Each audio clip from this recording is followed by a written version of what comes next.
Prise vidéo 2, vidéo des 3 conseils, micro, caméra et ouais, grenier. Hein. Allez, c'est parti.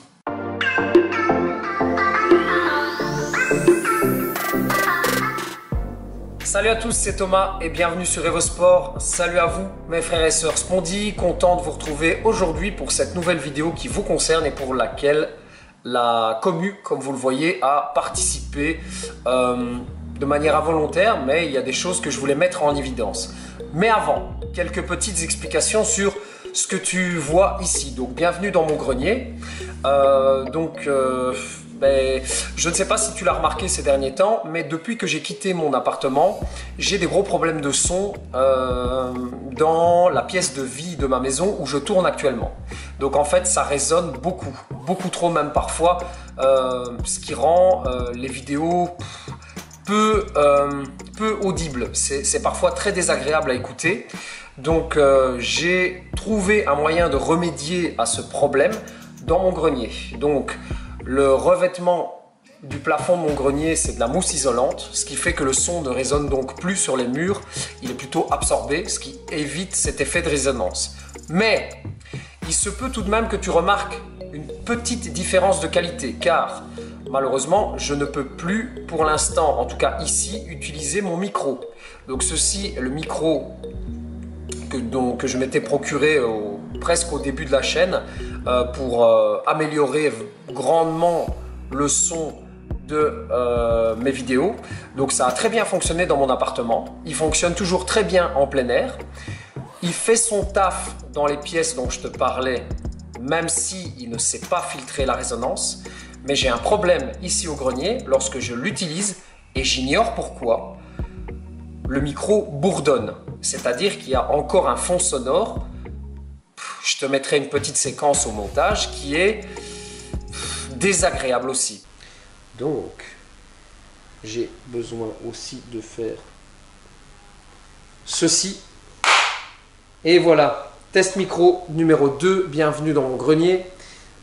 Toujours avec le dictaphone, hein, sinon c'est pas drôle. C'est vraiment étrange. Et si jamais tu as de l'expérience dans la prise de son, d'accord, bah, ton avis m'intéresse parce que je me pose vraiment des questions par rapport à tout ça. Je glisse ma petite publicité sur les programmes Spondy, ils sont toujours disponibles. Merci à tous ceux qui s'en sont procurés durant le mois de novembre, notamment pendant le Black Friday. Je le dis ici, mais je vous enverrai un mail. N'hésitez pas à m'envoyer vos retours, vos premiers retours par rapport à ce programme. N'hésitez pas à me l'envoyer. Vos progrès se verront surtout sur le moyen et long terme. Mais si jamais vous avez déjà des petites améliorations maintenant, eh bien, n'hésitez pas à me les communiquer. Bien, voilà, allez, assez bavardé. Maintenant, on va passer au vif du sujet. Tu l'as vu dans le titre, 3 conseils recommandé par la communauté, très pertinent et dont je voulais te parler car comme d'habitude, ce qu'on cherche ici, ce sont des vraies solutions pour améliorer notre quotidien de Spondy et se diriger vers la rémission totale.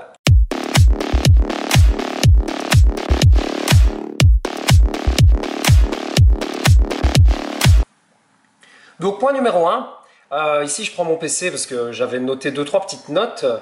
Oui, noter des notes, évidemment, c'est logique. Hein. Donc, en point numéro 1, on va parler sur ce qui a le plus de choses à dire, à savoir le jeûne. Alors, pourquoi ceux qui le pratiquent disent qu'il fonctionne et pourquoi d'après moi, et la conclusion que je fais de mes recherches et aussi mon opinion personnelle, ce n'est pas une solution ultime. Alors, je développe avec toi. Donc j'en parlais dans la vidéo, souviens-toi, des facteurs déclencheurs et aggravants de la spondylarthrite ankylosante, mais sous un autre angle. En effet, le manque d'activité physique entraînant le surpoids, les personnes sédentaires peuvent créer un état inflammatoire. Et donc je parlais à ce moment-là d'un corps rempli d'inflammation, souviens-toi. Or, selon l'article de médecinesciences.org, pas mal fourni et que je te mets ici en description, tu peux aller jeter un œil si tu veux, avec l'occidentalisation des habitudes alimentaires et la consommation importante d'aliments hautement énergétiques, l'excès d'apport calorique est fréquemment observé dans la population mondiale. Il serait responsable de l'établissement d'un état inflammatoire systémique et chronique. Donc, c'est-à-dire partout, de l'inflammation partout et tout le temps. Donc du coup, par rapport à ces infos, ben, le jeûne étant ce qu'il est, tu t'arrêtes de manger, ben, tu n'as plus cet excès d'apport calorique et donc, fatalement, l'alimentation diminue. Tu vois? Donc, est-ce que c'est le fait de manger moins qui fait diminuer l'inflammation ou le jeûne en lui-même? Tu vois, c'est ça la question que je me pose. Ensuite, je continue mon raisonnement. Alors, donc quand tu jeûnes, même si ton alimentation était riche en OGM et en produits laitiers, hautement inflammatoire, je te le rappelle, d'après les travaux du docteur Jean Seignalet, et je le vérifie, et beaucoup d'entre vous le vérifient en démarrant l'alimentation Seignalet, ben en fait, tu jeûnes. Donc, tu ne manges plus non plus ces aliments-là. Donc, je peux peut-être me tromper, mais en tout cas, tous ceux qui me parlent du jeûne sont des francophones du Maghreb ou alors des Français d'origine maghrébine également. Vous n'hésitez pas à me dire que vraiment vous sentez la différence grâce à ça, mais les Méditerranéens, et je sais de quoi je parle, sont des grands mangeurs de pain, de blé sous toutes leurs formes. Les biscuits, le pain, le blé, les produits laitiers, je reprends l'exemple italien, la mozzarella, pecorino, le provolone. Donc les Méditerranéens, que ce soit du Maghreb, du sud de l'Italie, et je pense même la France, Espagne, mais bon, je n'ai pas d'espagnol sur la chaîne, mais bon, soit, sont des grands mangeurs de produits inflammatoires en fait. Donc du coup, ma question c'est, est-ce que c'est pas plutôt le fait d'arrêter ces aliments-là et de manger moins et non pas en excès qui fait justement l'amélioration des symptômes, ou vraiment le jeûne a-t-il des vertus? Personnellement, je pense plutôt que le jeûne n'est pas viable sur le long terme car tu as une limite temporelle dans ton changement d'hygiène de vie. C'est-à-dire que si tu stoppes le jeûne, lorsque tu reprends ces anciennes habitudes, si tu as des anciennes habitudes mauvaises, aliments pro-inflammatoires, produits laitiers, gluten, tu sais de quoi je parle, ben, rapidement l'inflammation refera son apparition. Donc, c'est du bon sens, hein.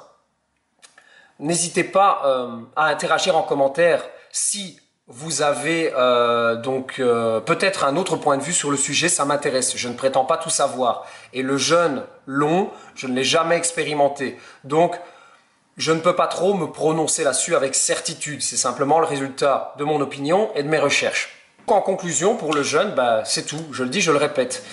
Pour moi, je dis bien pour moi et selon moi uniquement, c'est plutôt le fait de manger moins de calories et de manger des calories de qualité, donc c'est-à-dire de supprimer les aliments pro-inflammatoires et surveiller ces modes de cuisson aussi, par exemple, qui va améliorer les choses. En tout cas, selon moi, c'est beaucoup plus viable sur le long terme. Sans aucun changement d'hygiène de vie, sans aucun changement de mode alimentaire, rien qu'en faisant du jeûne, l'amélioration sera ressentie justement car on mange moins de calories, voire plus du tout, et on ne mange plus d'aliments pro-inflammatoires vu qu'on ne mange plus rien. Mais à la reprise, parce que le jeûne ne peut pas être pratiqué indéfiniment, à la reprise de ces anciennes mauvaises habitudes, les effets du jeûne seront annulés. Donc, le jeûne, oui, mais dans l'optique de donner un coup d'accélérateur à une nouvelle hygiène de vie. Alimentaire en tout cas. Parce que ça va être très difficile de pratiquer le jeûne si tu veux démarrer le sport, par exemple, en parallèle. Pour moi, c'est totalement inconcevable de jeûner des jours entiers. Pas possible. Ma vie est beaucoup trop active pour ça. Et ma pratique sportive étant en ce moment journalière, je m'entraîne 5 à 6 jours sur 7 pour l'instant. Sans alimentation, c'est totalement impossible.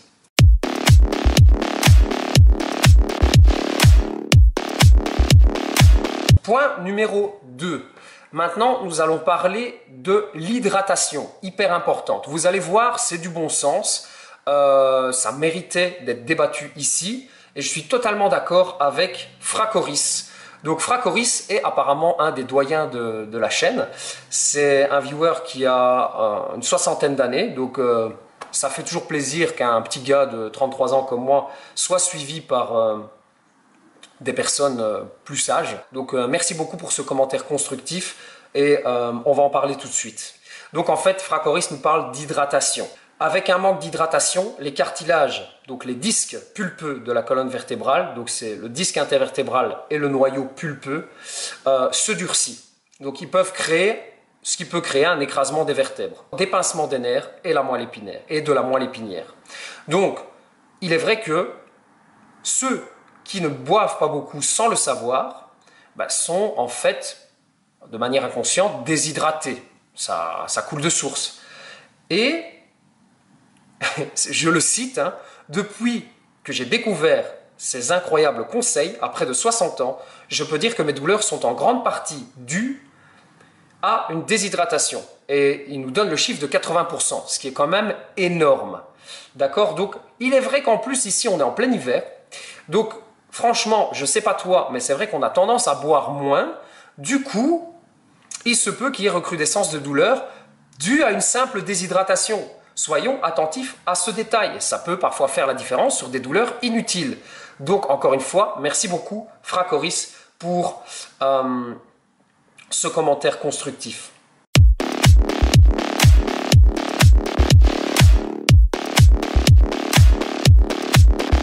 Allez, point numéro 3. Maintenant, on va parler d'un commentaire qui a été laissé par Smaragdina. Smaragdina T, mais s'il vous plaît les jeunes, s'il vous plaît, mettez un prénom quand même qu'on puisse prononcer. J'avais discuté avec toi d'ailleurs, je pense que c'était via Facebook, via Messenger, mais du coup je ne retrouvais plus la discussion et j'ai oublié ton prénom. Mais merci à toi pour ton commentaire et vous allez le voir, c'est très constructif. Donc, il a trouvé un remplaçant aux anti-inflammatoires, car lui a encore besoin d'une aide supplémentaire pour calmer les recrudescences de douleur. Donc, ce sont les cachetons à base de curcuma, donc des pilules de curcuma. Il dit qu'on peut en prendre jusqu'à 4 par jour en cas de crise et ça marche. Et alors, j'aime beaucoup sa précision. Si tu as une bonne hygiène de vie, ça coule de source, hein. Donc dernièrement, il a fait pas mal de sport pour son niveau, musculation tous les jours, 2 cours de Krav Maga, 2 randonnées, une de 21 km et une de dizaines de kilomètres. Enfin, quand je dis dernièrement, je le lis, mais la publication date d'il y a un bon mois. Okay. Et lorsqu'il avait mal, il a pris ses cachetons naturels à base de plantes. Alors, intéressant. Et alors, donc ceci, si je me souviens bien, donc, c'est un complément alimentaire totalement naturel préparé par son pharmacien. Pas besoin d'ordonnance, pas besoin de protecteur pour l'estomac. Donc, c'est du curcuma, c'est totalement naturel. Apparemment, c'est disponible partout. Ok? Donc, voilà. C'était le dernier conseil prodigué par la communauté. Merci pour vos commentaires constructifs.